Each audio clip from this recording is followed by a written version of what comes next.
인생을 다시 시작할 수 있는 은혜, 이런 제목으로 하나님 말씀 함께 나누고자 합니다.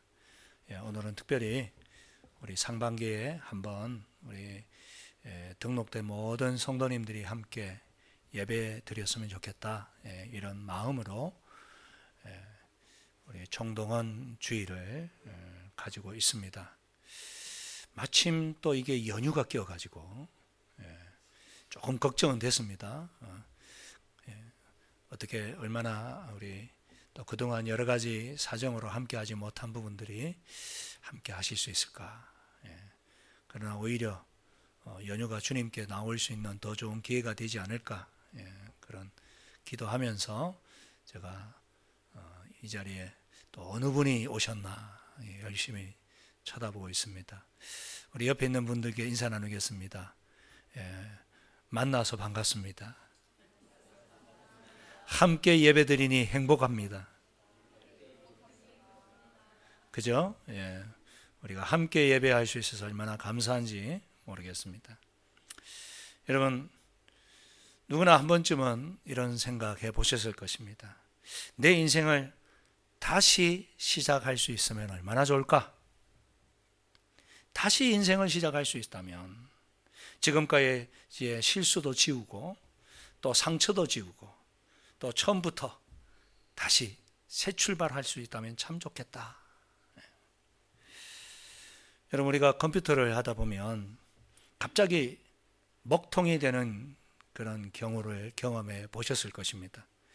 여전히 이제 많이 좋아져서 그런 경우가 자주 있진 않은데, 저도 얼마 전에 열심히 설교 원고를 작성하다가 갑자기 스톱 되어지는 거예요.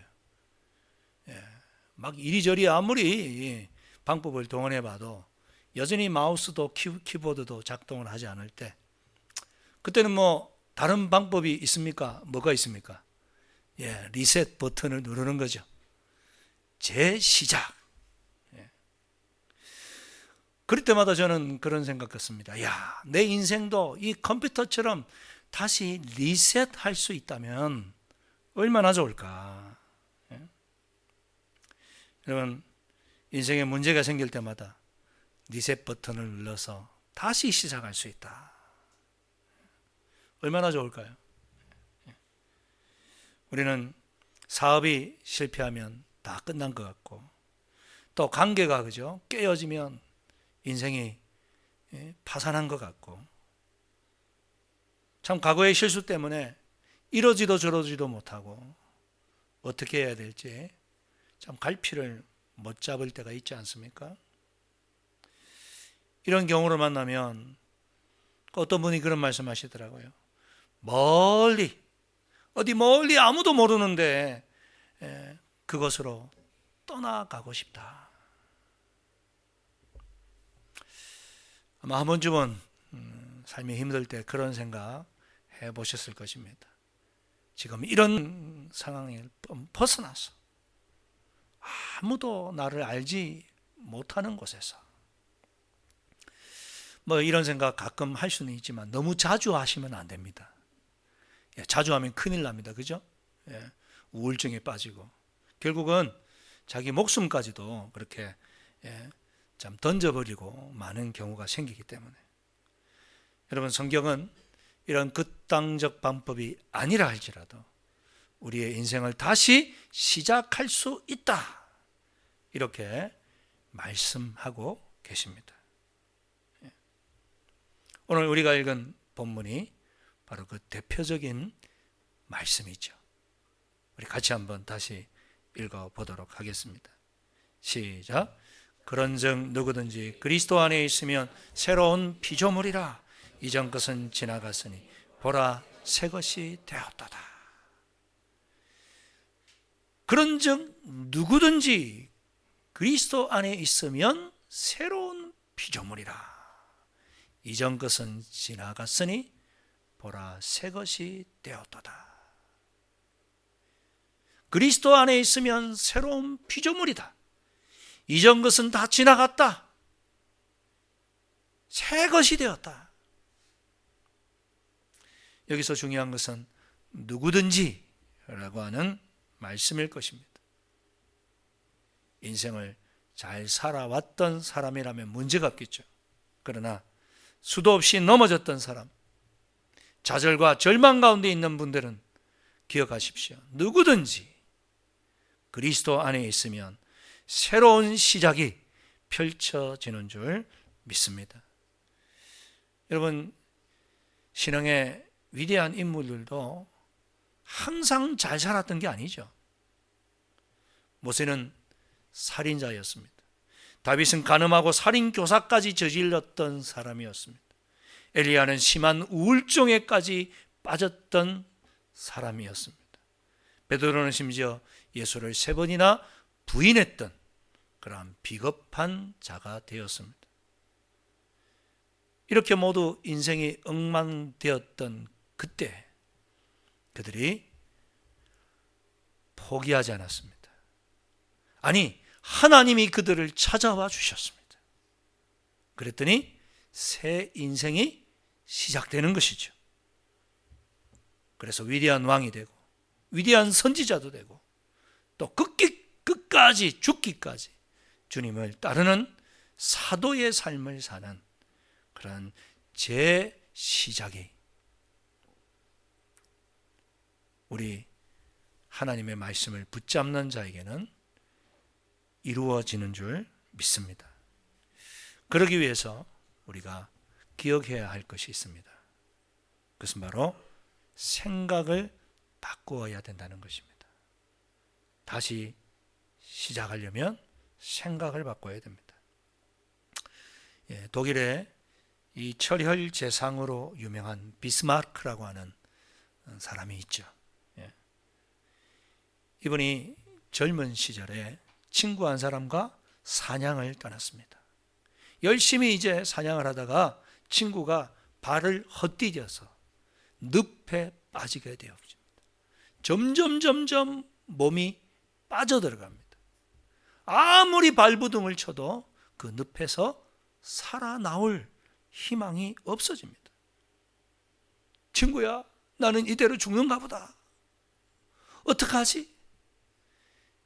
절망에 빠져 절규하는 그 친구를 향해서 이 비스마르크도 뭔가를 하고 싶었지만 자기가 할 수 없는 걸 깨달았을 그 순간 갑자기 이 비스마르크가 자기 손에 있던 총을 친구에게 겨눕니다. 그 순간 친구가 깜짝 놀랍니다. 야, 도대체 네가 나를 구해줄 생각은 안 하고 어떻게 죽이려고 할 수가 있냐? 그러자 그 친구가 갑자기 전에 없었던 막 힘을 내어서 살려고 애를 쓰는 것입니다.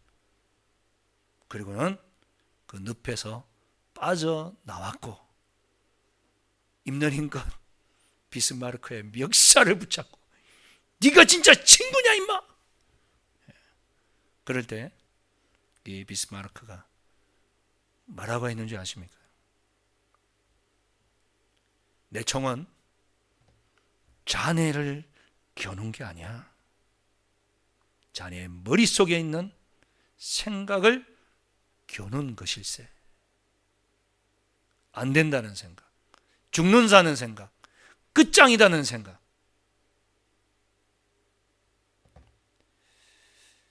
그렇습니다, 여러분. 오늘 이 자리에서 혹시 이런 부정적인 생각을 하고 계시는 분이 있다면 다시 한번 이 고린도후서 5장 17절을 위시한 하나님의 말씀을 떠올리실 수 있기를 바랍니다. 할 수 있거든이 무슨 말이냐?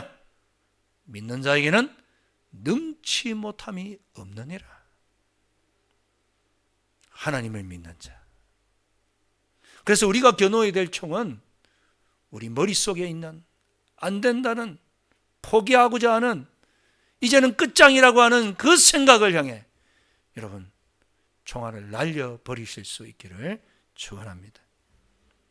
사람을 인생의 늪에 빠뜨리는 것은 환경이 아닙니다. 뭡니까? 생각입니다.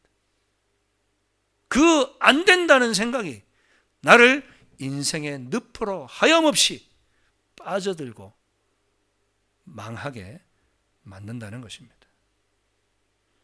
여러분, 하나님은 뭐라고 그러십니까?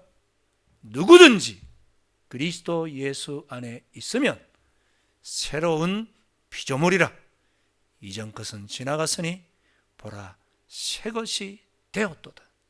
사람들이 뭐라고 생각하든지 우리 하나님은 우리를 새 것이 되었다. 다시 시작한다. 네 인생은 리셋이야. 누구 안에서요? 그리스도 예수 안에서. 그분의 그 십자가와 그분의 부활 안에서 우리는 새롭게 시작할 수 있는 줄 믿으시기 바랍니다. 그렇습니다. 우리가 다시 시작하려면 죄의 문제를 해결해야 합니다. 여러분, 인생이 왜 이렇게 힘듭니까? 성경은 단호하게 말합니다. 죄 때문이다.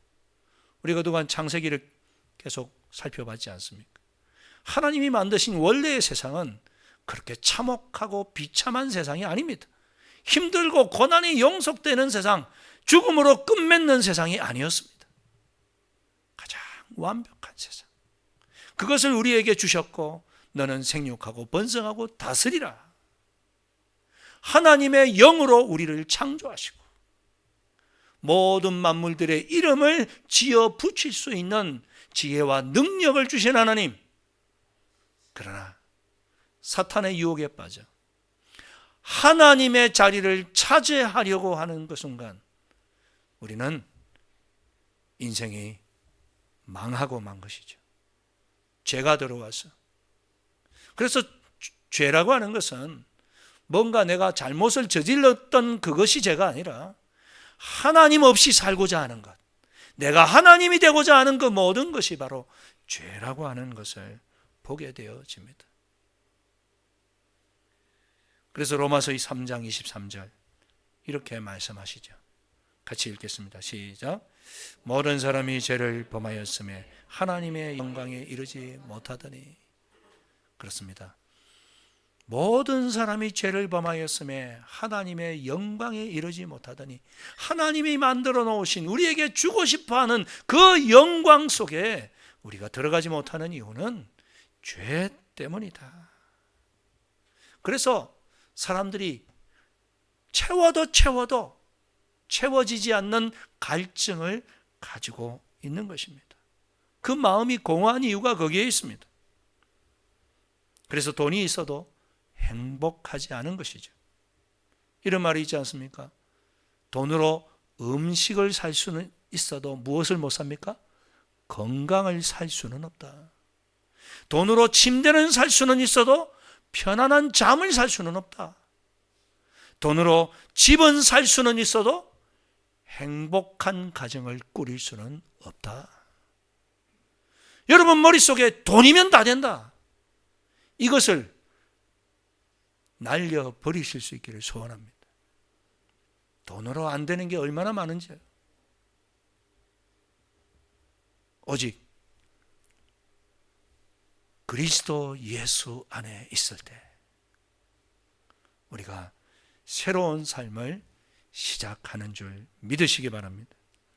그렇습니다. 인생의 마지막에 남는 것은 사랑입니다. 오래전에 TV 프로그램 중에 남자의 자격이란 그런 프로그램이 있었습니다. 아마 기억이 나시는 분들도 계실 것 같은데 그러면 이제 나이가 저쯤 되는 분들입니다. 그 프로그램에서는 이제 진행자들이 암병동을 찾아가게 됩니다.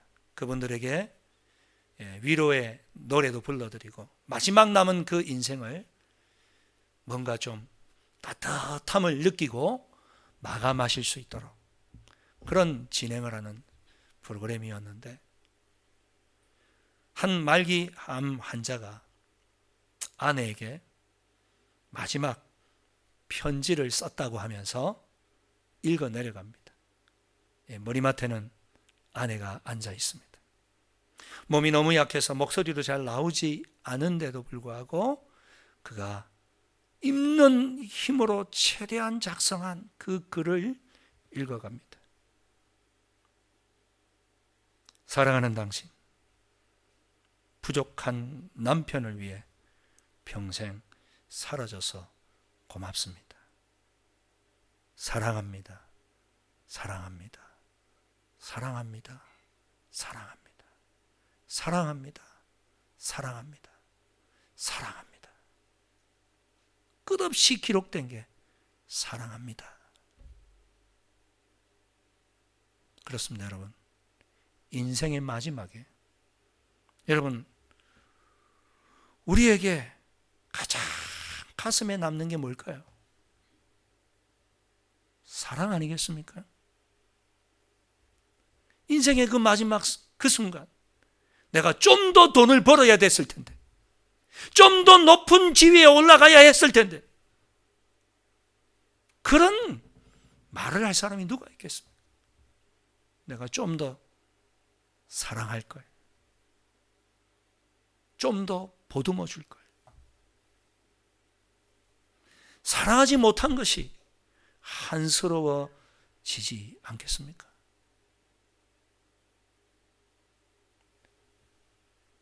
그래서 우리 하나님께서 우리를 사랑하시되, 어떻게 사랑하십니까? 자기 아들을 내어주시기까지, 예수 그리스도를 십자가에 못 박으시기까지 우리를 죄와 사망에서 건져내기 위해 그렇게 사랑해 주신 줄 믿습니다. 이 십자가의 사랑, 우리의 죄 때문에 하나님과 원수된 우리를 구원하기 위해 우리 하나님은 아들을 이 땅에 보내셨습니다. 예수님은 죄가 없으시지만 우리의 죄를 대신하여 십자가에서 죽어 주셨습니다. 그가 우리가 받아야 될 심판을 대신 받아 주신 줄 믿습니다. 이것이 요한일서 4장 9절 10절에 잘 기록되어져 있습니다. 함께 한번 읽어보시겠습니다. 시작. 하나님의 사랑이 우리에게 이렇게 나타난 바 되었으니 하나님이 자기의 독생자를 세상에 보내심은 그로 말미암아 우리를 살리려 하심이라. 사랑은 여기 있으니 우리가 하나님을 사랑한 것이 아니요 하나님이 우리를 사랑하사 우리 죄를 속하기 위하여 화목제물로 그 아들을 보내셨음이니라. 아멘. 사랑은 여기 있으니 우리가 하나님을 사랑한 것이 아니요 하나님이 먼저 우리를 사랑하사 우리를 죄에서 구속하기 위해 그 아들을 이 땅에 보내어 주셨습니다. 이 사실을 여러분은 믿으십니까? 그렇다면 우리는 다시 시작할 수 있습니다. 우리 부부의 관계는 끝이야. 혹시 그렇게 생각하고 계신 분이 있습니까? 무늬만 부부고 자식들 때문에, 남들 이목 때문에 어쩔 수 없이 함께 살기는 하지만, 그러나 남편을 향한, 아내를 향한 희망을 끊고 살아가는 그런 가정들도 있더라고요. 그러나 여러분, 그리스도 예수 안에 있으면 우리는 다시 시작할 수 있는 줄 믿습니다. 그 어떤 사람도 하나님의 말씀은 변화시킬 수 있는 줄 믿습니다. 하나님의 말씀은 살았고 활력이 있었어. 그 어떤 검보다 예리하여 영과 혼과 관절과 골수를 찍어 쪼개는 하나님의 말씀인 줄 믿습니다. 우리가 그 말씀을 가까이 할 때, 그 말씀을 함께 읽기 시작할 때 그 가정에는 소망이 있습니다. 남편이 변합니다. 아들이 변합니다. 아내가 바뀝니다. 서로를 향한 용서와 사랑과 긍휼이 솟아나게 되어 있습니다.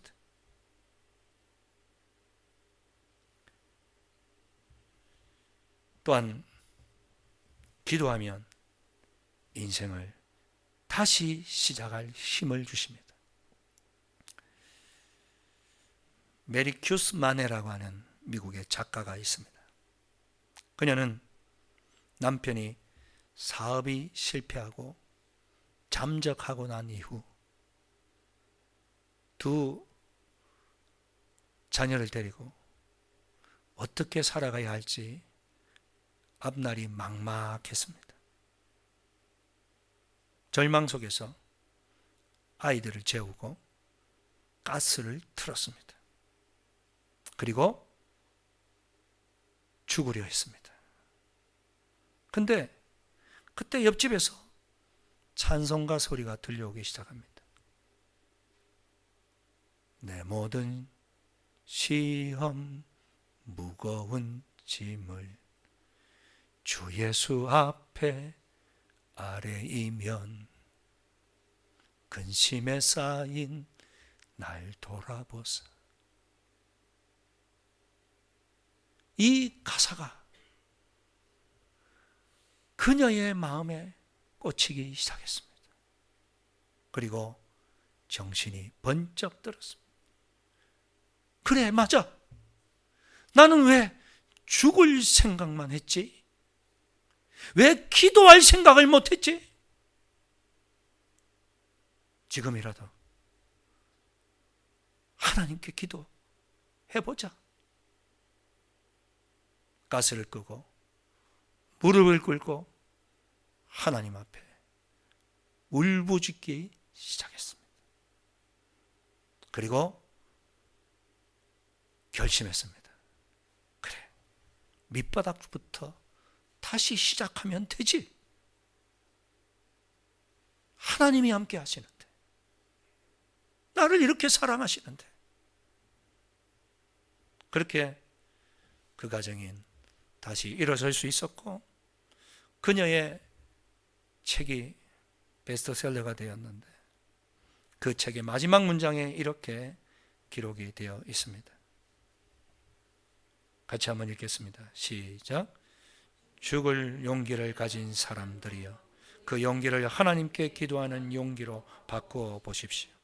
100번의 탄식보다 한 번의 기도가 기적을 가져옵니다. 우리가 흔히 하는 말이잖아요. 야, 죽을 용기를 가지고 좀 살아봐. 죽을 용기를 가진 사람들이에요. 그 용기를 하나님께 기도하는 용기로 바꾸어 보십시오. 100번의 탄식보다 한 번의 기도가 기적을 가져옵니다. 그렇습니다. 우리 하나님은 우리의 기도를 들으시는 아버지이신 줄 믿습니다. 너는 내게 부르짖으라. 내가 내게 응답하겠고 네가 알지 못하는 크고 비밀한 일을 내게 보이리라. 우리 하나님은 우리의 실패도 바꾸시는 분이신 줄 믿습니다. 여러분, 벌써 오래되었네요. 2002년 한일 월드컵 때 이탈리아전을 기억하십니까? 예, 이걸 기억하면 진짜 대단한 분인데, 안정환 선수가 페널티킥을 얻었어요. 그리고는 이 페널티킥을 차기 위해 열심히 달려가서 슛 하고 때렸는데 어떻게 됐을까요? 실축을 해버리고 맙니다. 얼마나 많은 비난을 받았겠습니까? 근데 그것으로 경기가 끝나지 않았습니다. 경기 마지막 설기현 선수가 동점골을 넣죠. 그리고 연장전에서 이 페널티킥 실축한 안정환 선수가 결승골을 넣습니다. 그래서 이 반지로 이렇게 하잖아요. 반지의 제왕이라 불릴 정도로 유명한 그런 세레머니를 하게 되는데, 그렇게 한국이 승리했습니다. 실축마저 전설이 되었던 것이죠. 여러분, 끝낼 때까지 끝난 게 아니다, 그런 말을 사람들도 하잖아요. 그런데 예수를 믿는 우리가 왜 그렇게 쉽게 포기하고 절망합니까? 십자가의 사랑이 있는데, 주님이 수도 없이 말씀하시는데, 구하라, 찾으라, 두드리라. 구하는 이가 얻을 것이요, 찾는 이가 찾을 것이요, 두드리는 이에게 문이 열릴 것이니라. 이 말씀을 믿으실 수 있기를 축원합니다. 하나님이 역사하시면 오늘의 실패도, 오늘의 눈물도, 오늘의 상처도 은혜로운 역전의 이야기가 되어질 줄 믿습니다. 그러므로 오늘 이 3월의 둘째 주일, 다시 한번 그리스도 예수 안에 있으면 누구든지 새로운 피조물이라. 이전 것은 지나갔으니 보라 새 것이 되었도다. 이 말씀을 붙잡고 함께 일어서실 수 있기를 간절히 축원합니다. 우리 함께 한번 믿음의 고백을 올려드렸으면 좋겠습니다.